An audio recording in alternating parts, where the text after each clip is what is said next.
Hello दोस्तों, स्वागत है आपका आपके यूट्यूब चैनल JCS अड्डा 3212 में। आज हम कंप्यूटर के क्वेश्चन का 6th पार्ट आपके सामने लाए हैं। पहले हमने 5 पार्ट्स पढ़ लिए हैं। यदि आपने 5 पार्ट नहीं देखे हैं तो उन्हें पहले अवश्य देख लें। तो चलिए स्टार्ट करते हैं आज की क्लास। तो क्लास स्टार्ट करने से पहले मैं आपको बता दूं, हमारी ये क्लास डेली चलने वाली है। प्रतिदिन 9 बजे आती है क्लास, तो आप ज़रूर देखें। इसी के साथ हम आपके लिए कुछ और भी लाए हैं आज की क्लास के अंदर, जो मैं आपको लास्ट के अंदर बताने वाला हूँ, जिसके अंदर अब प्रतिदिन कुछ और भी पढ़ने वाले हैं अब। तो बने रहिए हमारे साथ एंड तक। तो चलिए आज का सवाल देखते हैं। पहला सवाल, तो देखिए हमने पिछली क्लास के अंदर एक क्वेश्चन ऑफ द डे दिया था, जैसे हम प्रतिदिन आपको देते हैं। तो वो क्वेश्चन था आपका, MS वर्ड के किस मेन्यू की मदद से MS वर्ड के किस मेन्यू की मदद से फॉन्ट का साइज व टाइप फेस बदलते हैं। पहला ऑप्शन था आपके पास व्यू, दूसरा आपके पास था टूल्स, तीसरा था आपके पास फॉर्मेट और चौथा था डेटा। तो इस क्वेश्चन का आंसर क्या था बच्चा? आप लोगों ने कमेंट नहीं किया, किसी ने डाउट था आपको। तो देखिए बच्चा, इस क्वेश्चन का जो आंसर होगा वो होगा फॉर्मेट। क्या होगा बच्चा? फॉर्मेट। अब देखिए ध्यान रखना है, ये जो सवाल पूछा गया है MS वर्ड से संबंधित पूछा गया है। अब MS वर्ड से भी सवाल इसने पूछा है, ऑप्शन MS वर्ड 2003 से, ऑफिस 2003 का ये MS वर्ड 2003 जिससे वो सवाल पूछा गया है। अब देखिएगा, इस क्वेश्चन का आंसर था फॉर्मेट मेन्यू। क्या था बच्चा? फॉर्मेट। अब फॉर्मेट क्यों था? क्योंकि MS वर्ड 2003 के अंदर होम टैब नहीं होती थी। होम टैब नहीं होती थी। अब देखिए होम टैब कहाँ होती थी? 2007 में, 10 में, आगे जितने भी थे उनमें होम टैब थी। लेकिन उससे पहले क्या थी बच्चा? फॉर्मेट थी। क्या थी बच्चा? फॉर्मेट। तो होम टैब के अंदर आजकल क्या होता है, जो आपका फॉन्ट का जो साइज होता है, फॉन्ट का जो स्टाइल होता है, वो सब कहाँ से चेंज होता है? वो होम टैब से चेंज होता है। यदि यहाँ ऑप्शन में होता होम टैब और फॉर्मेट ना होता तो क्या करते बच्चा? होम करते। लेकिन हमारे पास होम का ऑप्शन दिया नहीं। इसका मतलब ये सवाल कहाँ से आ गया? ये आ गया MS ऑफिस 2003 से आया। तो इस क्वेश्चन का आंसर इसलिए क्या था? फॉर्मेट था। क्या था बच्चा? फॉर्मेट था। अब देखिएगा, व्यू मेन्यू भी होता है, MS वर्ड 2007 में भी होता है, और 3 में भी होता है, और 10 में भी होता है, और बाद के वर्जन्स में भी होता है। लेकिन टूल्स मेन्यू जो है MS वर्ड 2007 में, सॉरी 7 और 10 में नहीं होता। लेकिन किस में था? ये भी किस में था बच्चा? 2003 में था। यानी टूल्स मेन्यू भी 2007 और 10 वाले वर्जन्स में नहीं था। अब टूल्स की जगह इसका नाम क्या था आज के वर्जन्स में? देखिए फॉर्मेट को क्या बोलते हैं? होम बोलते हैं आज के समय में। टूल्स को क्या बोलते हैं? टूल्स को बोलते हैं बच्चा रिव्यू। जो आज के टाइम में रिव्यू मेन्यू है आपका, वही क्या है? टूल्स होता है। वही क्या होता है? टूल्स होता है। तो जो ऑप्शंस आपके रिव्यू में थे या रिव्यू में होते हैं वो टूल्स में होते हैं, और जो होम में है वो किस में होंगे? फॉर्मेट में होंगे 2003 के अनुसार। तो चलिए इस क्वेश्चन का आंसर क्या था? सी था। क्या था बच्चा? सी। तो चलिए आज का पहला सवाल देखते हैं। आज का पहला सवाल है हमारा, MS वर्ड में बनी फाइल का एक्सटेंशन होता है। MS वर्ड में बनी फाइल का एक्सटेंशन होता है। पहला ऑप्शन है आपके पास .doc, दूसरा है .txt, तीसरा है आपके पास .ppt, चौथा है आपके पास .exe, और पांचवा है इनमें से कोई नहीं। तो कमेंट करें इस क्वेश्चन का आंसर क्या होगा? MS वर्ड में बनी फाइल का एक्सटेंशन होता है। कमेंट करिए बच्चा इस क्वेश्चन का आंसर कमेंट बॉक्स में। इस क्वेश्चन का जो आंसर है बच्चा वो होने वाला है .doc। अब देखिए ध्यान आपको थोड़ा सा रखना पड़ेगा, एक्सटेंशन नेम क्या होता है पहले तो ये पता होना चाहिए। किसी भी फाइल की जो पहचान है ना, फाइल की पहचान वो किससे होती है बच्चा? एक्सटेंशन नेम से होती है। किससे होती है बच्चा? एक्सटेंशन नेम से होती है। जैसे आपने एक नाम तो सुना ही होगा, JPEG। क्या सुना होगा बच्चा? JPEG। अब JPEG होता क्या है? किसी भी पिक्चर की पहचान हो जाती है तो किससे होती है बच्चा? JPG बोलते हैं आप, लेकिन और भी होती हैं। तो उसी तरह MS वर्ड की जो फाइल की पहचान है वो किससे होगी? वो होगी आपकी .doc। क्योंकि MS वर्ड में क्या बनते हैं? डॉक्यूमेंट बनते हैं ना। क्या बनते हैं बच्चा? डॉक्यूमेंट बनते हैं। तो इसीलिए इसका एक्सटेंशन नेम क्या होगा? .doc। लेकिन ये भी ध्यान रखना होगा आपको, जो 2003 था उसका जो एक्सटेंशन नेम है वो .doc है। लेकिन 7 और 7 के बाद 10, 13, 16 19 भी आ चुका है। इनमें जो वर्जन्स होता है, इनका जो एक्सटेंशन नेम होता है वो होता है .docx। क्या होता है बच्चा? .docx। ये किसके लिए होता है?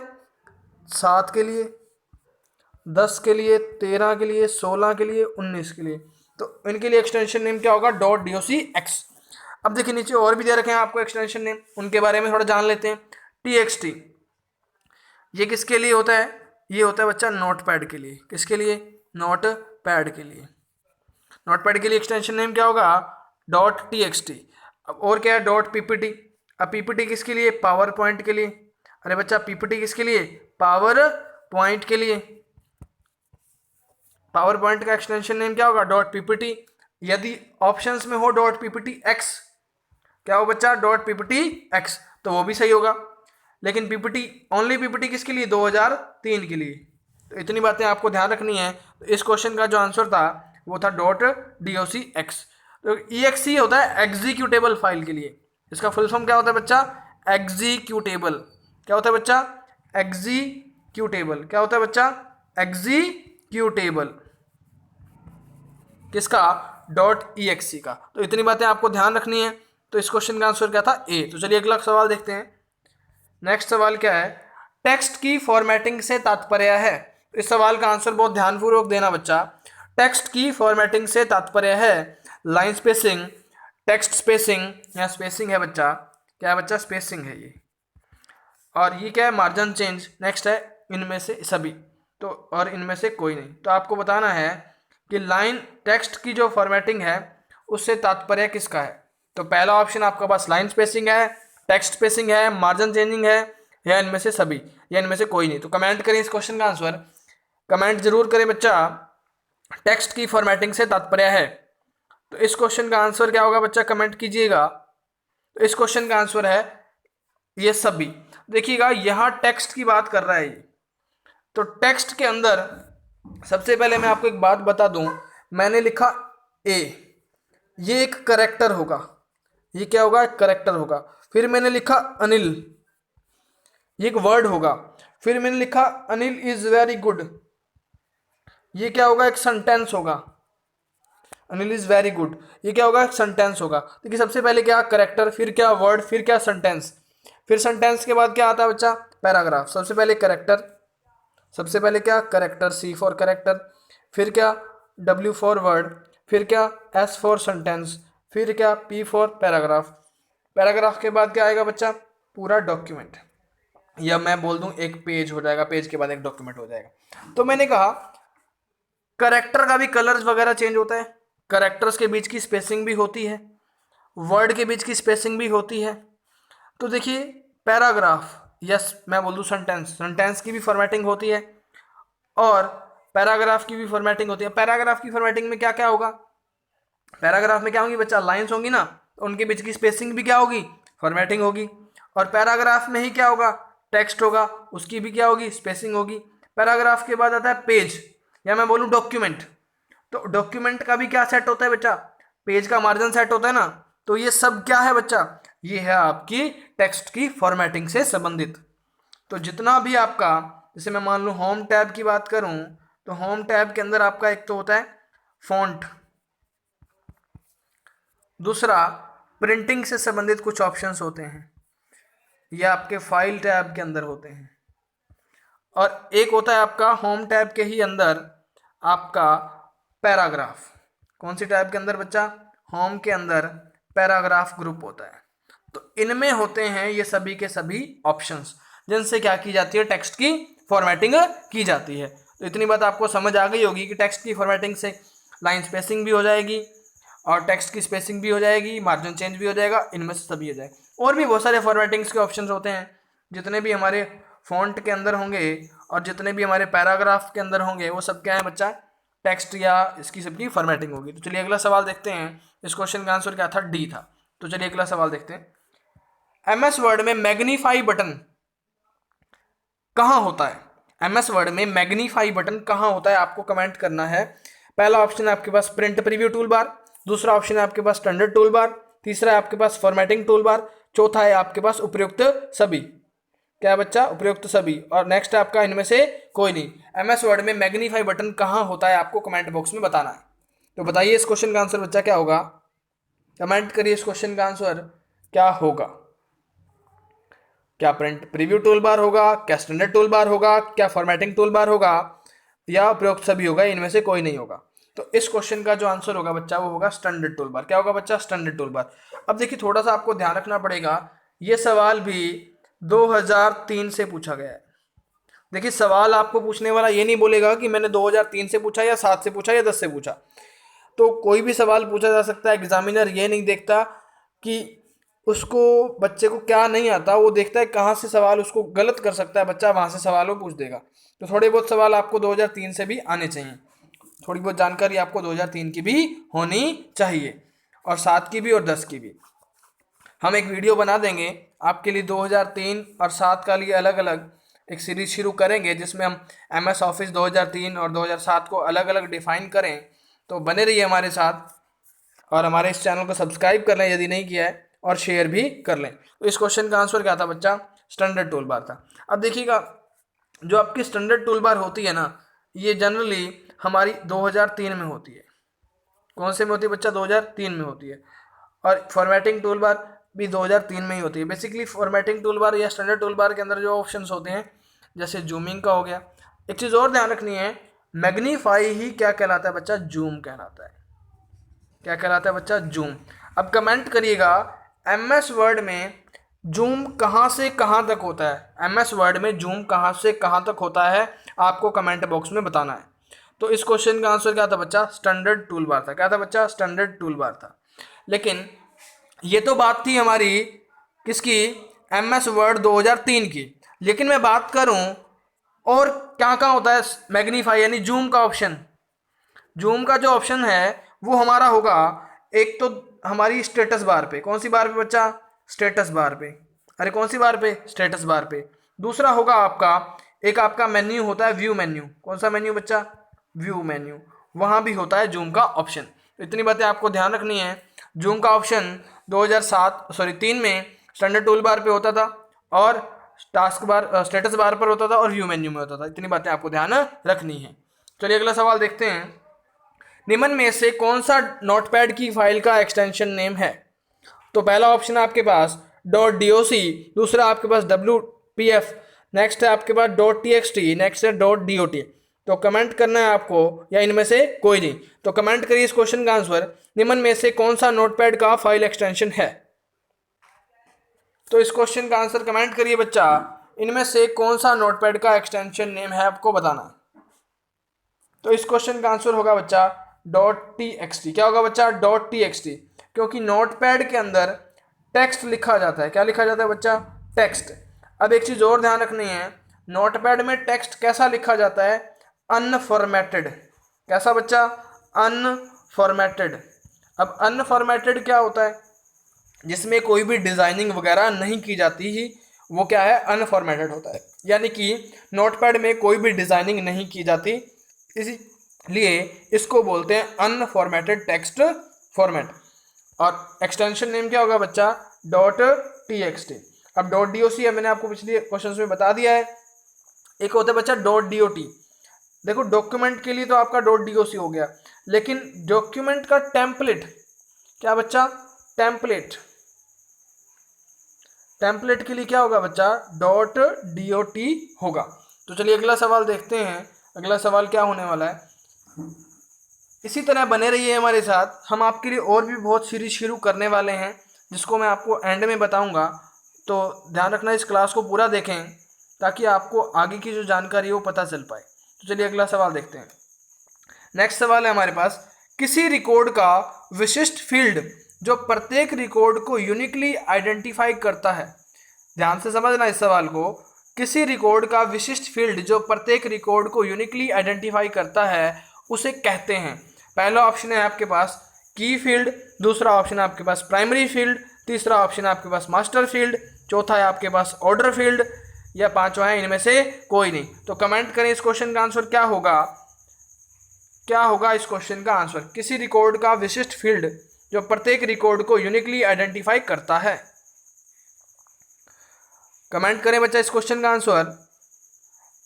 इस क्वेश्चन का आंसर होगा बच्चा की फील्ड। क्या होगा बच्चा? की फील्ड। अब देखिए जो की फील्ड होती है ना, इसका जो संबंध होता है वो डेटाबेस से होता है।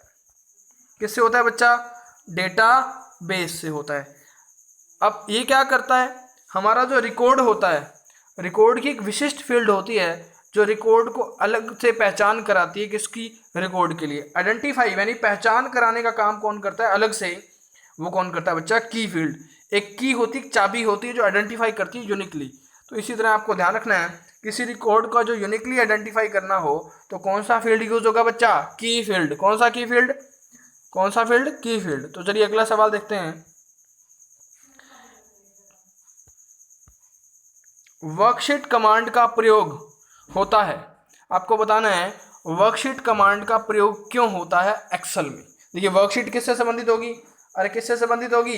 एक्सेल से संबंधित होगी ना, क्योंकि एक्सेल क्या है? एक स्प्रेडशीट प्रोग्राम है। क्या है बच्चा? स्प्रेडशीट प्रोग्राम कौन है? एक्सेल है। और वर्कशीट का संबंध भी किससे होगा? एक्सेल से होगा। अब देखिए इसका काम आपको बताना है कि इसका काम क्या होगा।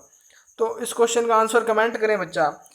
सारी वर्कशीट को क्या करना? व्यवस्थित करने के लिए, रेंज को प्रदर्शित करने के लिए, वर्कशीट को बदलने के लिए, उपयुक्त सभी या इनमें से कोई नहीं। तो वर्कशीट कमांड का प्रयोग एक्सेल में क्यों होता है आपको बताना है। तो कमेंट करिए इस क्वेश्चन का आंसर। वर्कशीट कमांड का प्रयोग होता है। कमेंट करिए बच्चा इस क्वेश्चन का आंसर। तो इस क्वेश्चन का आंसर होगा बच्चा सारी वर्कशीट को क्या करना? व्यवस्थित करना। अब एक चीज ध्यान रखना, ये जो कमांड होती है बेसिकली फॉर्मूले के तौर पर यूज होती है इस तरह से। और एक्सेल में प्रत्येक फॉर्मूला इक्वल के निशान से स्टार्ट होता है, जैसे मैंने यहाँ लगा दिया है। कौन से निशान से? इक्वल के निशान से।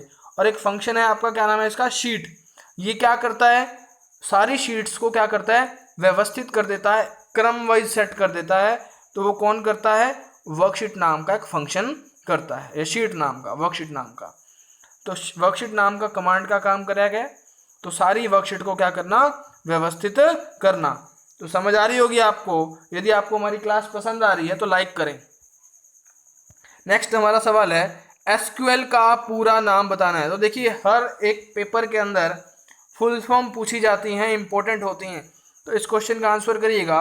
एसक्यूएल का पूरा नाम क्या है आपको बताना है। पहला है स्ट्रक्चर क्वेरी लैंग्वेज, दूसरा है सिस्टम क्वेरी लैंग्वेज, तीसरा है सर्विस क्वेरी लैंग्वेज, और चौथा है सिग्नल क्वेरी लैंग्वेज, और पांचवा है इनमें से कोई नहीं। तो इनमें से कोई नहीं वाले ऑप्शन का ध्यान रखना बच्चा। कभी कभी ये ऑप्शन आपका सही हो जाता है और आप ऑप्शन को ढूंढते रहते हो कि कौन सा सही होगा। कई बार इनमें से कोई नहीं आंसर होता है। तो कमेंट करिएगा इस क्वेश्चन का आंसर क्या होगा, एसक्यूएल का पूरा नाम क्या है। कमेंट करिए बच्चा इस क्वेश्चन का आंसर। एसक्यूएल का पूरा नाम क्या है आपको बताना है। तो इस क्वेश्चन का आंसर होगा बच्चा स्ट्रक्चर क्वेरी लैंग्वेज। क्या होगा बच्चा? Structure query language. क्या होगा? Structure query language. अब ध्यान रखना, ये जो रिलेशन होता है इसका डेटाबेस से होता है। किससे होता है बच्चा? डेटाबेस से। अब एक फुल फॉर्म होती है डीबीएमएस। मैं आपको फुल फॉर्म के चैप्टर में करा चुका हूँ, यदि आपने नहीं देखी है तो वो देख लेना पहले फुल फॉर्म की सीरीज। तो डीबीएमएस की फुल फॉर्म आपको कमेंट बॉक्स में कमेंट करनी है, क्या होती है डीबीएमएस की फुल फॉर्म। और एसक्यूएल का संबंध किससे है? इसी से है, डीबीएमएस से, या ऑप्शन में होगा डेटाबेस। तो चलिए अगला सवाल देखते हैं। अगला सवाल क्या है? डैश न हो जो कंप्यूटर बूट नहीं कर सकता, तो होगा इसमें क्या होगा बच्चा? यहाँ पर तो होगा, तो कंप्यूटर बूट नहीं कर सकता आपको बताना है। क्या ना हो? डैश न हो। कौन न हो आपको बताना है। पहला ऑप्शन आपके पास कंपाइलर, दूसरा ऑप्शन आपके पास लोडर, तीसरा है आपके पास ऑपरेटिंग सिस्टम, चौथा है आपके पास असेंबलर, या इनमें से कोई नहीं। तो कमेंट करिए बच्चा इस क्वेश्चन का आंसर। डैश न हो तो कंप्यूटर बूट नहीं कर सकता। बताइए इस क्वेश्चन का आंसर क्या होगा? कंपाइलर होगा, या लोडर होगा, या ऑपरेटिंग सिस्टम होगा, या असेंबलर होगा, या इनमें से कोई नहीं होगा। तो इस क्वेश्चन का आंसर होगा बच्चा, वो होगा आपका ऑपरेटिंग सिस्टम। तो देखिए ऑपरेटिंग सिस्टम, ओएस बोलते हो। ओएस क्या करता है? ऑपरेट करता है, यानी चलाता है। चलाने को ही बोलते हैं बूटिंग करना। क्या बच्चा? बूटिंग करना। तो बूटिंग करना क्या है? कंप्यूटर को चलाना है। तो कंप्यूटर को चलाने के लिए किसकी आवश्यकता पड़ेगी? ऑपरेटिंग सिस्टम की। जैसे आप लोगों ने देखा होगा, विंडो की बात मैं करूं, हमारा विंडो कंप्यूटर से उड़ जाता है तो हमारा कंप्यूटर काम नहीं करता। इसी तरह होता है डोज। तो आप कमेंट बॉक्स में डोज की फुल फॉर्म बताइएगा बच्चा, डोज की फुल फॉर्म क्या होती है। यदि आपको फुल फॉर्म समझ नहीं आ रही तो प्रीवियस क्लासेस को देख लीजिएगा, वहां मैंने आपको काफ़ी फुल फॉर्म करा रखी है। तो चलिए देखते हैं इस क्वेश्चन का आंसर क्या होगा बच्चा, ऑपरेटिंग सिस्टम होगा। अब देखिएगा कंपाइलर क्या काम करता है, हाई लेवल लैंग्वेज को हमारी मशीनी लैंग्वेज में बदलता है, या मशीनी लैंग्वेज को हाई लेवल लैंग्वेज में बदलने का काम कौन करता है, कंपाइलर करता है, और वो भी एक साथ। अब लोडर क्या काम करता है, लोडर मैंने आपको प्रीवियस क्लासेस के अंदर क्वेश्चंस के अंदर बता चुका हूं कि लोडर क्या करता है, हमारी जो प्राइमरी मेमोरी होती है उसमें सेकेंडरी मेमोरी से डेटा को ले जाने का काम कौन करता है, लोड करने का काम कौन करता है, लोडर करता है। असेंबलर क्या काम करता है, असेंबली लैंग्वेज में लिखे गए प्रोग्राम को मशीनी भाषा में या मशीनी से लिखे गए को असेंबली में बदलने का काम करता है। कौन करता है, असेंबलर करता है। तो इस क्वेश्चन का आंसर क्या था, सी था। चलिए अगला सवाल देखते हैं। नेक्स्ट सवाल क्या है, कंप्यूटर में सीपीयू क्या होता है, कंप्यूटर में सीपीयू क्या होता है आपको बताना है। पहला ऑप्शन है आपके पास कवर प्रोसेसिंग यूनिट, दूसरा है कंट्रोल प्रोसेसिंग यूनिट, तीसरा है आपके पास सेंट्रल प्रोसेसिंग यूनिट, चौथा है आपको उपयुक्त सभी, या इनमें से कोई नहीं। तो कमेंट करिए इस क्वेश्चन का आंसर, कंप्यूटर में सीपीयू क्या होता है। एक चीज़ और बच्चा ध्यान रखें, कोई भी सवाल को करते समय उसका आंसर देते समय उस सवाल को 2 बार पढ़ लीजिएगा, ताकि कई बार जल्दी जल्दी में आसान सवाल भी आपसे क्या हो जाते हैं, गलत हो जाते हैं। ऐसा ना करें, सवाल को आराम से पढ़ें, आराम से आंसर दें एग्जाम के समय में। तो देखिए इस क्वेश्चन का आंसर क्या होगा बच्चा, सेंट्रल प्रोसेसिंग यूनिट होगा। क्या होगा बच्चा, सेंट्रल प्रोसेसिंग यूनिट। कुछ बच्चे कंट्रोल प्रोसेसिंग यूनिट कर देते हैं क्योंकि उन्हें कंट्रोल से ज़्यादा प्यार होता है और ज़्यादा अच्छा लगता है कंट्रोल, तो लेकिन कंट्रोल नहीं करना, कंट्रोल गलत होगा। क्या करना है बच्चा, सेंट्रल प्रोसेसिंग। यदि फिर भी याद नहीं रहता तो इसे याद कैसे रखना मैं आपको बता देता हूँ। देखिए आप लोगों ने एक चीज़ तो सुनी होगी, आई पी और एस, बीच में क्या आ रहा है बच्चा, आई और ओ के पी आ रहा है, ये क्या काम करेगा, प्रोसेसिंग करेगा, बीच में है ना, तो बीच में क्या होगा, सेंट्रल होगा। क्या होगा बच्चा, सेंट्रल होगा। तो इसीलिए आपको याद रख लेना, जो भी प्रोसेसिंग यूनिट होगी वो सेंट्रल में ही काम करेगी। तो चलिए देखिए अगला सवाल देखते हैं क्या होगा। नेक्स्ट सवाल क्या है, जब आप किसी पेज से कोई टेक्स्ट किसी अन्य पेज पर ले जाना चाहते हैं, जब आप किसी पेज से कोई टेक्स्ट किसी अन्य पेज पर ले जाना चाहते हैं तो उसकी श्रेष्ठ पद्धति क्या होगी आपको बतानी है। तो इस सवाल का आंसर आप कमेंट बॉक्स में कमेंट करिए। पहला ऑप्शन होगा आपका ड्रैग एंड ड्रॉप, दूसरा होगा डिलीट रीटाइप, नेक्स्ट होगा फाइंड एंड रिप्लेस, चौथा होगा कट एंड पेस्ट, नेक्स्ट होगा आपका इनमें से कोई नहीं। तो कमेंट करिए इस क्वेश्चन का आंसर क्या होगा, जब आप किसी पेज से कोई टेक्स्ट किसी अन्य पेज पर ले जाना चाहते हैं तो श्रेष्ठ पद्धति क्या होगी आपको बतानी है। तो कमेंट करिए इस बच्चा इस क्वेश्चन का आंसर। इस क्वेश्चन का आंसर होगा बच्चा कट एंड पेस्ट। क्या होगा बच्चा, कट एंड पेस्ट। देखिए अब इस क्वेश्चन को ध्यान से समझिएगा। उसने बोला है किसी टेक्स्ट को किसी पेज से किसी अन्य पेज पर ले जाना चाहते हो। तो देखिए आप मान लो एक पेज पे कोई टेक्स्ट पड़ा हुआ है, तो मैं पहले उसे कट करूंगा। तो कट करने की एक शॉर्टकट होती है कंट्रोल प्लस एक्स। क्या होती है बच्चा, कंट्रोल प्लस एक्स। नेक्स्ट हमें दिया पेस्ट, पेस्ट की शॉर्टकट होती है बच्चा कंट्रोल प्लस वी। क्या होती है, कंट्रोल प्लस वी। अब देखिएगा जब भी आप अन्य पेज पर ले जाना चाहते हैं तो पहले कट करोगे फिर पेस्ट करोगे। कट करने की शॉर्टकट की कंट्रोल प्लस एक्स और पेस्ट करने की कंट्रोल प्लस वी। तो देखिए इस सवाल का आंसर क्या होगा, बी। फाइंड एंड रिप्लेस कब आता है बच्चा, जब उसी पेज पे हो और आप एक की जगह दूसरा लाना चाहते हो। अब देखिए फाइंड की शॉर्टकट आप कमेंट बॉक्स में करना कमेंट, और रिप्लेस की शॉर्टकट क्या होती है, फाइंड एंड रिप्लेस दोनों की शॉर्टकट भी क्या होती है आपको कमेंट बॉक्स से कमेंट करना है। फाइंड और रिप्लेस से संबंधित जितनी भी शॉर्टकट आपको ध्यान हो कमेंट बॉक्स में कमेंट करिएगा। देखिए ड्रैग एंड ड्रॉप ये किसकी टेक्निक है, ये माउस की टेक्निक है, जिसमें आप क्या कर सकते हो, ड्रैग कर सकते हो। जैसे किसी फोल्डर को उठाया यहाँ से और उठा के यहाँ ले आया, ये किसकी टेक्निक है, माउस की है, ड्रैग एंड ड्रॉप। तो इस सवाल का आंसर क्या होगा, बी यानी कट एंड पेस्ट। चलिए अगला सवाल देखते हैं। एसक्यूएल पढ़ चुके हैं हम, अगला सवाल देखते हैं। जनरल पर्पस एप्लीकेशंस और स्पेशल पर्पस एप्लीकेशन को एड्रेस करने के लिए विशेष डिजाइन किए गए प्रोग्राम को क्या कहते हैं? जनरल पर्पज एप्लीकेशन और स्पेशल पर्पज एप्लीकेशन को एड्रेस करने के लिए, बताने के लिए विशेष डिजाइन के लिए प्रोग्राम को क्या कहते हैं? पहला ऑप्शन है आपके पास ऑपरेटिंग सिस्टम, दूसरा है आपके पास सिस्टम सॉफ्टवेयर, तीसरा आपके पास एप्लीकेशन सॉफ्टवेयर, और चौथा आप मान लीजिएगा D option, none of this, यानी इनमें से कोई नहीं। तो इस क्वेश्चन का कमेंट करिए आंसर क्या होने वाला है इस क्वेश्चन का आंसर। जनरल पर्पज एप्लीकेशन और स्पेशल पर्पज एप्लीकेशन को एड्रेस करने के लिए विशेष डिजाइन किया गया प्रोग्राम कहलाता है। तो इस क्वेश्चन का आंसर कमेंट करिए बच्चा, कमेंट अवश्य करिए। तो इस क्वेश्चन का आंसर क्या होगा? सी, एप्लीकेशन सॉफ्टवेयर। तो देखिएगा एप्लीकेशन जो होते हैं वो दो टाइप्स में डिवाइड होते हैं, आपको ऑप्शन में ही दे रखा है, जनरल पर्पज और स्पेशल पर्पज। अब देखिएगा यहाँ आपको और ऑप्शन क्या दे रखे हैं, आपको ऑप्शन दे रखा है ऑपरेटिंग सिस्टम, मैंने आपको पिछले बता दिया। ऑपरेटिंग सिस्टम के अंदर आपका आ जाता है विंडोज़, आपका डोज, आपका लाइनक्स, ये सब किस में आ जाते हैं? ऑपरेटिंग सिस्टम में आ जाते हैं। सिस्टम सॉफ्टवेयर हम आगे पढ़ेंगे। आप कमेंट करिएगा सिस्टम सॉफ्टवेयर क्या होते हैं, कमेंट बॉक्स में कमेंट करिएगा सिस्टम सॉफ्टवेयर क्या होते हैं और क्यों यूज़ आते हैं। तो चलिए अगला सवाल देखते हैं। DDE का पूरा नाम क्या है? आपको बताना है DDE का पूरा नाम क्या है, आपको कमेंट बॉक्स में बताना है। क्या बताना है बच्चा? DDE का पूरा नाम। पहला ऑप्शन डेटा डेफिनेशन, नेक्स्ट है आपके पास डाटा डायनामिक एक्सचेंज, नेक्स्ट है आपके पास डाटा डायरेक्ट एक्सचेंज, और नेक्स्ट है आपके पास डिजिटल डाटा एक्सचेंज, या इनमें से कोई नहीं। तो कमेंट बॉक्स में कमेंट करिए इस क्वेश्चन का आंसर क्या होगा, DDE का पूरा नाम क्या है। तो कमेंट अवश्य करिए बच्चा इस क्वेश्चन का आंसर, DDE का पूरा नाम क्या है आपको बताना है। 4-5 ऑप्शन आपके सामने।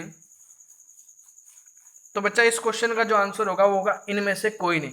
अब बच्चा यहाँ बहुत कंफ्यूजन हो सकता है बच्चे को कि बच्चा कोई ना कोई तो टिक करके आ ही जाएगा।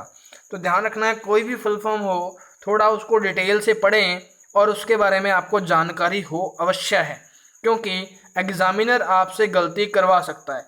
तो आपको उसकी पूरी जानकारी होनी चाहिए। यदि आप यहाँ कोई भी टिक कर देते तो आपका गलत हो जाता, लेकिन आंसर क्या था? इनमें से कोई नहीं। अब बच्चा इसका आंसर होगा क्या? सिर्फ यहाँ चेंज है, बी ऑप्शन में चेंज करना है आपको। तो यहाँ आपका उल्टा कर लीजिएगा, डायनामिक डेटा एक्सचेंज। तो इस फुल फॉर्म क्या हो जाएगी? Dynamic data exchange. किसकी फुल फॉर्म? DDE की। अब ये संबंधित किससे है? ये आपका विंडो जो ऑपरेटिंग सिस्टम होता है, किससे होता है बच्चा? विंडो जो ऑपरेटिंग सिस्टम है उसमें डेटा को एक्सचेंज करने के लिए, डेटा एक्सचेंज करने के लिए जो सिस्टम होता है वो क्या कहलाता है?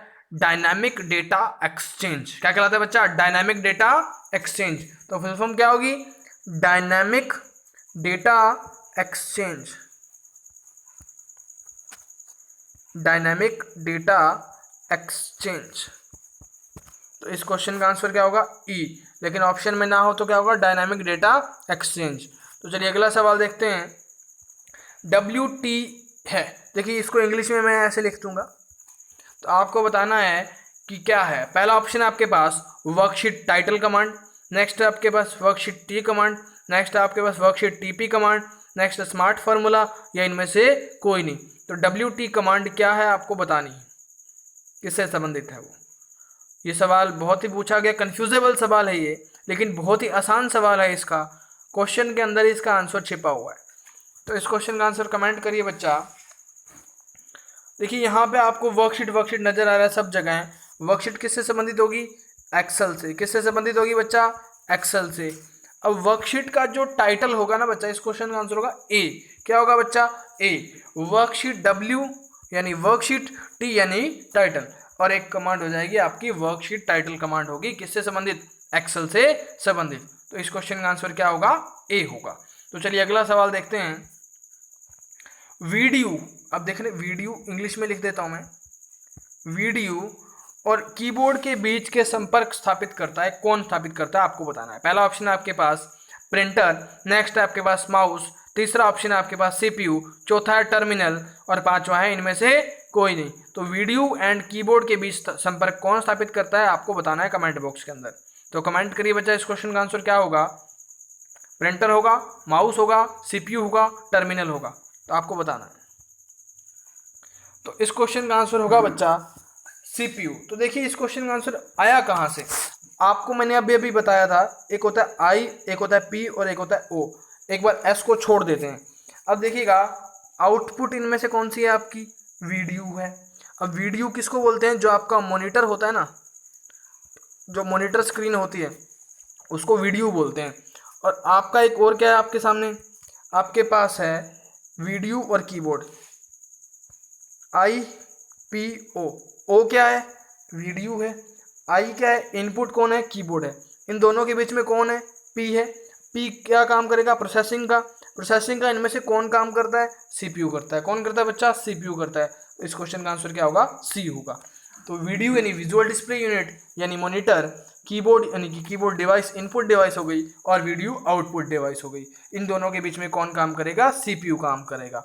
तो देखिए सवाल को कहीं से भी पूछ सकता है घुमाकर आपसे, कैसे भी सवाल को बनाया जा सकता है।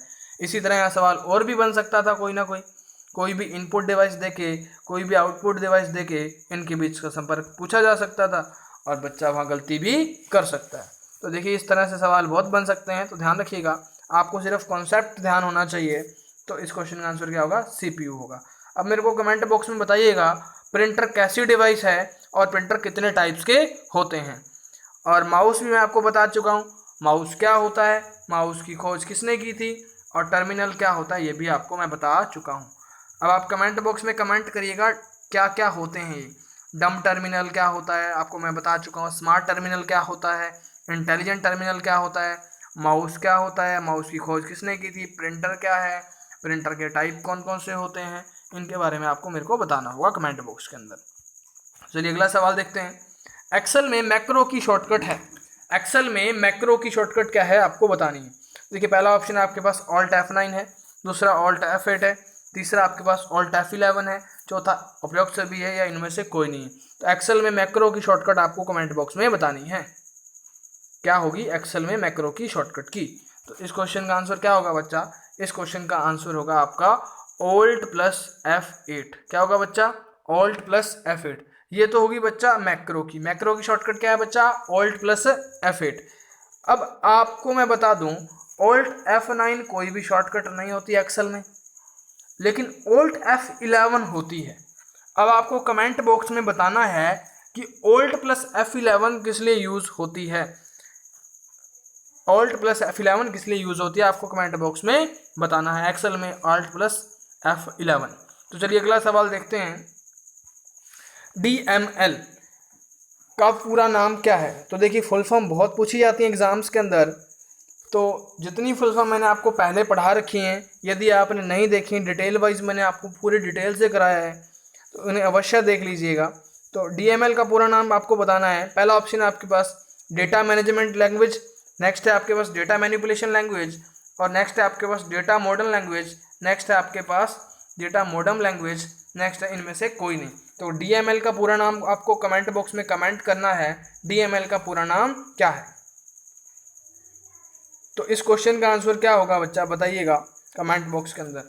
तो होगा डेटा मैन्युपुलेशन लैंग्वेज। डेटा को मैन्युपुलेट करना यानी बनाने वाली की जो भाषा होगी वो क्या होगी? DML होगी।